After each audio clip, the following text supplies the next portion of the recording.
komentarzów. Głównymi bohaterami dzisiejszego wieczoru będą święci patroni, których kult był i jest nadal obecny na Pomorzu. Patrząc na kształt kalendarza liturgicznego, panteon świętych jest całkiem liczny.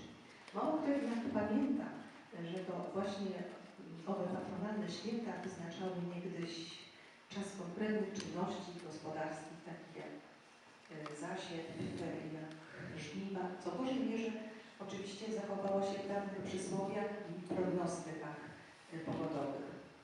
Taki swoisty ranking popularności świętych patronów można też z przymrużeniem oka wysnuć po lekturze takiej opasłej księgi, która tutaj znajduje się akurat na pulpicie pani Joanny. Są to mianowicie pieśni nabożne Henryka Mazurowskiego z drugiej połowy XIX wieku. To jest tak zwany słynny śpiewnik pelbliński. To prawdziwa skarbnica utworów religijnych wykonywanych na Pomorzu właśnie jeszcze, wydaje mi się, że nawet wcześniej niż w tej drugiej połowie. One tylko zbierano to, co wówczas było popularne i śpiewano gdzieś w kościołach. Wśród ponad 100 pieśni o świętych prym wiedzie zdecydowanie Jan Nepomucen. Można powiedzieć, że doczekał się ich aż 15. Później w ślad za nim idzie święty Józef z liczbą 11 pieśni, wreszcie święty Antoni, trochę mniej, bo zaledwie około 9. Dalej plasują się święty Stanisław, święty Franciszek, święty Wincenty, święta Barbara, święty Walenty, święty Izydor Oracz, święta Anna, święta Jadwiga, święty Jacek, Maria Magdalena, Mikołaj Biskup, święty Roch, no i na końcu właśnie święty Wojciech. Spośród tego świątecznego grona nasi dzisiejsi goście, członkowie zespołu Dresze, wybrali kilka postaci, których dzieje stały się osnową pieśni o zakroju prawdziwie epickim.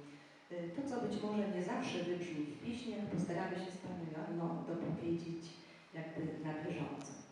Warto też zawczasu wspomnieć o pewnych różnicach w zakresie postrzegania obszaru działań, jak to tak nazwy niektórych świętych.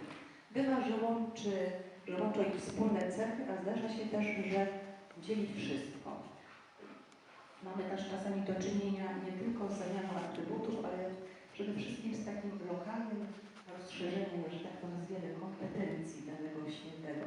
I tu, aby nie być kołosłowna, chciałabym w największym skrócie dopowiedzieć, iż na przykład obrońcami przeciw zgubnym wpływom morowego powietrza byli na Pomorzu święty Walenty, święty Antoni, święty Roch, święta Rozalia, święty Sebastian i święta Barbara. Patronem szczęśliwej miłości rodzinnego partnerstwa był, jak się łatwo dowiedzieć, domyśleć święty Józef, tak.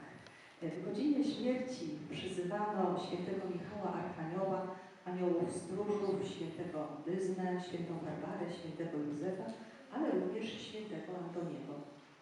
Rzeczniczką wdów, sierot i ubogich była oczywiście święta Jadwiga.